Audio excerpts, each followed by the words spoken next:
The next change we got is a buff to Mushalard. Yes! At last! Literally the worst legendary in the game. Hey guys, this is Hell Hades. It's another Raid Shadow Legends video. So today we're going to be looking at patch 1.14. Already getting some information for that. Before we get into it, I just want to show you a couple of things in game which have come out, which some of you might not have seen yet. So we do have now a different daily pack. You see here we've got these ancient shards, which again was actually quite good value.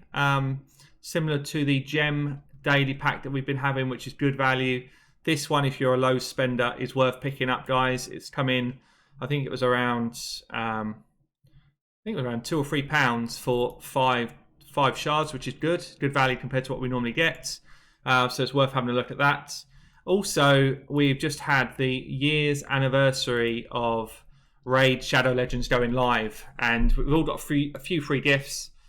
Make sure you check your mailbox for these guys, because they will run out after a couple of days. Go in there, collect them, use them up. A couple hundred gems, 250 energy. So I think, look, good job, Plarium, actually, for giving us some freebies. It feels like they're turning a bit of a corner. We've had a good fusion. We've had a few freebies here. Some of the offers coming through are a bit more reasonable. So good job. And on the back of that, kind of gets me into patch 1.14. Now, at the moment, we are literally seeing first glimpses of some of the things, or a few of the things that are starting to be brought forward. I really hope there's more stuff as well. I think there will be more stuff than this, because this is one of their kind of major patches. But at the moment, they've given out some information leaks to content creators, I think, to get a kind of lay of the land, see how people react to the changes that have been proposed. So what I'm going to do, I'm just going to flick to one of the documents that have come out. So it's a little bit, we can see it's literally like top level words on a page. Somebody's obviously copied this off of a more technical sheet. But here you go. Here's some of the details that are coming out. So the first thing then that's definitely going to be in patch 1.14, and it's something we've all been asking for, albeit we've got a kind of watered down version. So champion rosters are going to be expanded by 100 slots. You can see it written here. What I've actually said is there's some technical difficulties which won't allow them to expand by a further 500 or 1,000, which is kind of where they'd like it to be and where we would like it to be. Basically what they're saying is where the champions are left with equipped artifacts and accessories with a certain level of upgrades, this creates stress and strain on the server in terms of requiring place to store that information. And they basically said at the moment they're afraid that it would just overload the server if they went too big with this. So I guess the good thing here is they're giving us some information at last. Hallelujah. Hallelujah. They're giving us some information as to actually what they're going to do and why they're not doing it to the level that we would like it to be. They're looking to try and optimize it in the future so that we can actually improve that. But I guess you look, again, tick, you're listening to what we're saying. You're trying to implement something. You know that it's not going to be enough, but it's something that you can do going forward. So the next thing then is we get a list of champions that are going to be rebalanced in 1.14. And you can see here, so go through them one by one. So we've got Lord Champfort, badly in need of a bit of a buff. And you can see current skill here and changes that are going to be coming around. So Lord Champfort's biggest change, he has got an improvement on his A1. So his A1 has a 45% chance to place decreased defense for 2 turns. Decent buff. I'd imagine that can also be booked up. We don't see the sort of booked up version here. So I'd imagine there'll be a chance to book that to get more turns. Not more turns, sorry, a higher percentage chance. This stays the same. This stays the same. So does this. So does this. His second change here is at the start of a turn, he will get a shield equal to 20% of his HP. If that shield's destroyed, places on the attacker a decreased speed for 1 turn. So that's the same. The main difference there is he gets a bigger shield, which again is a kind of nice buff for Lord Champfort. The next change we got is a buff to Mushalard. Yes! At last! Literally the worst legendary in the game. So what have we got with this buff? I have been looking forward to this one. Mushalard has been in my vault for a long time. So first skill, basically being changed. It's going to also have an AoE attack if the enemies have got a leech buff on them or debuff on them. That falls in line with one of the other skills that's changing. So we'll come to that in a second. Second skill then attacks places on all allies, increased speed, that's already there, and increased crit damage instead of crit rate, and gets an extra turn. Then is A3, which places on all allies increased speed. I think this is duplicated. I think it's actually just meant to be an increased speed, increased crit damage on allies, and on enemies places a fear. I think it's the big version. It says fear 2, so I think that's the true fear for 2 turns, and a leech on all enemies for 2 turns and gets an extra turn. So I think that's his A2, and then his A1 can then activate. So it gets an extra turn and then activates, which is really cool.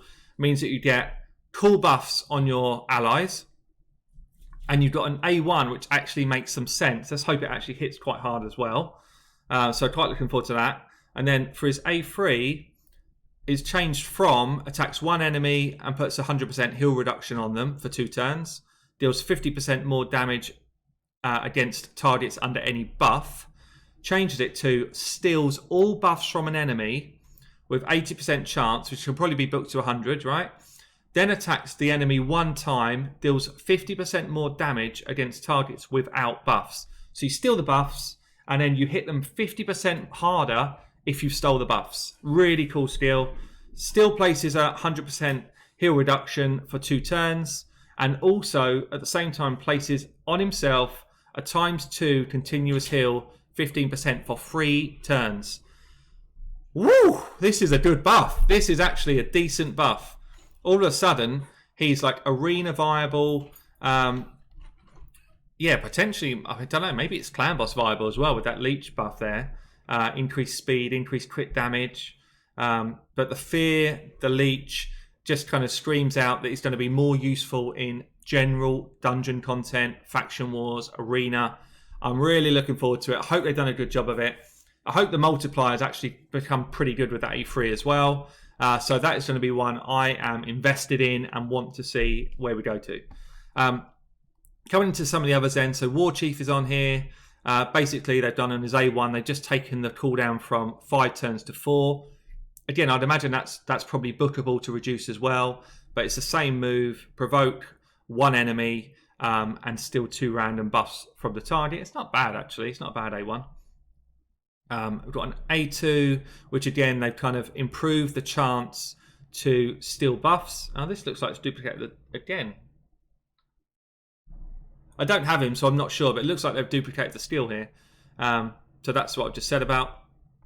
And then we've got his A3, where the more allies are dead, the higher defense becomes 15% per ally for each dead character.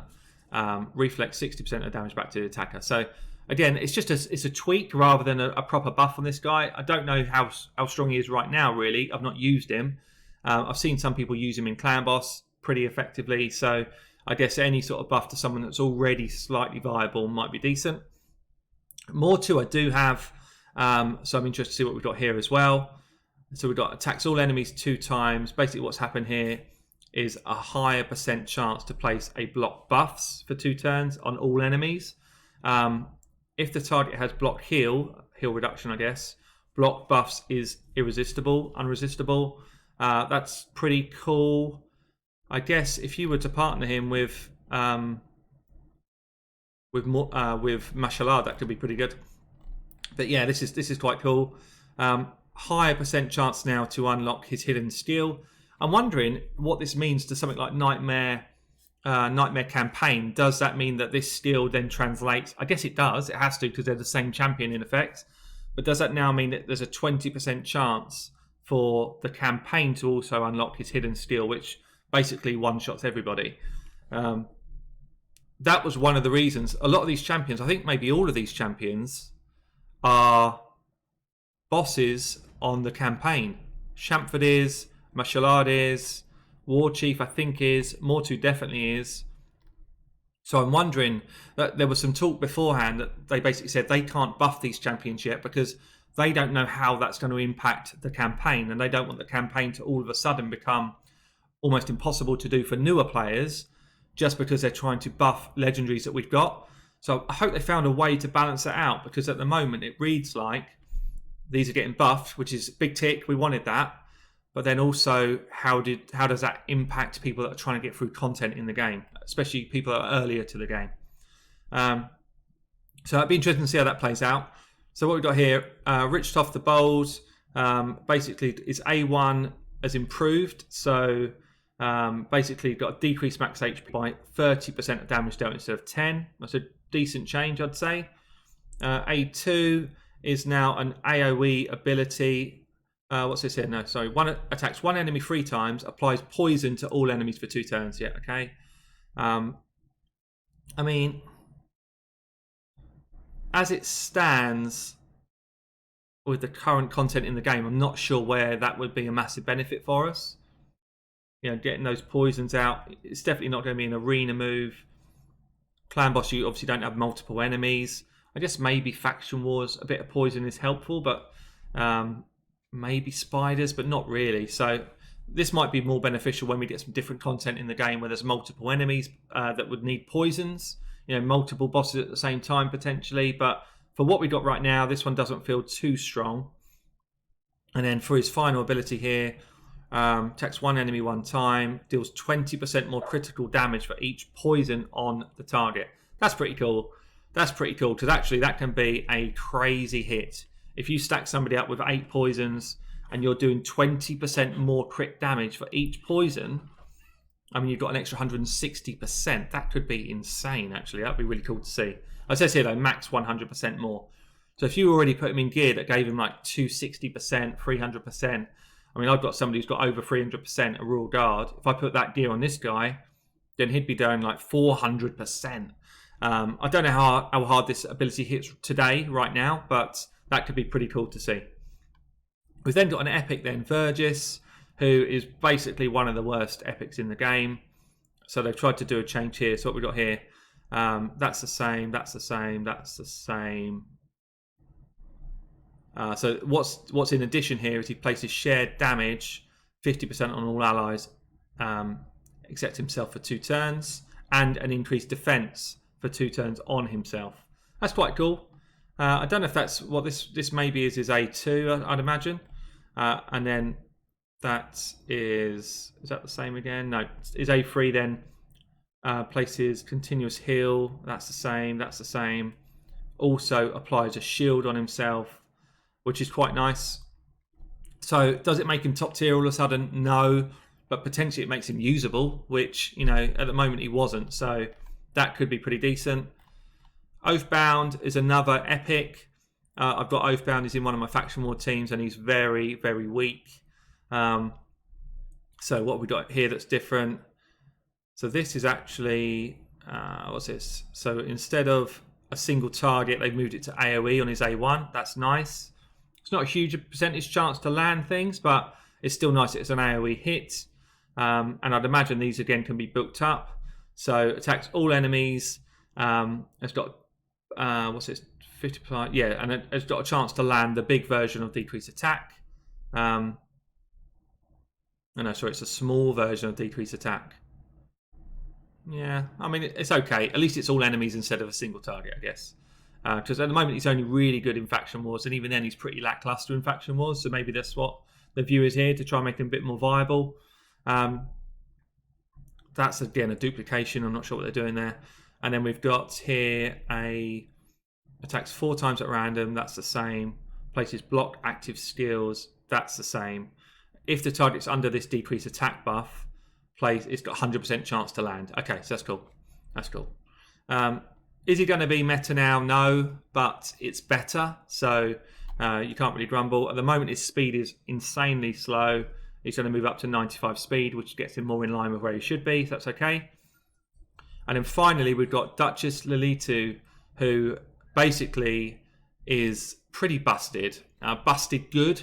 And this is actually a nerf. So they have they've just taken part of a passive away. So the passive at the moment is 25% less damage from AoE, 15% less if it's a boss.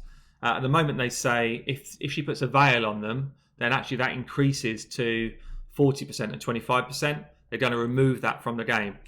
I think that's a decent move, actually, because at the moment she's so overwhelming in the arena that she's kind of, she's pushed the meta too far. And a lot of people can hide behind her buff right from the start, and then basically the rest of the team just wipe out enemies. So, and even if you get damages off, because of that 40% damage reduction, then it was just so hard to kill teams. So this is actually a nice change. Some people, I know, look, if you pulled her, then you're probably going to say it's a horrible change. Of course you will. You've got to. But for the rest of the good, for the balance of the game, for the good of the game, this is a decent change. So that is all we've got so far. As I said earlier on, I'm sure there will be something else, some sort of big ticket item. Please let there be something which is new. But so far, so good for the release for me. One of the things I cannot wait for is Mushalard coming out of my vault and being useful. This has been Hell Hades. I'll catch you all soon.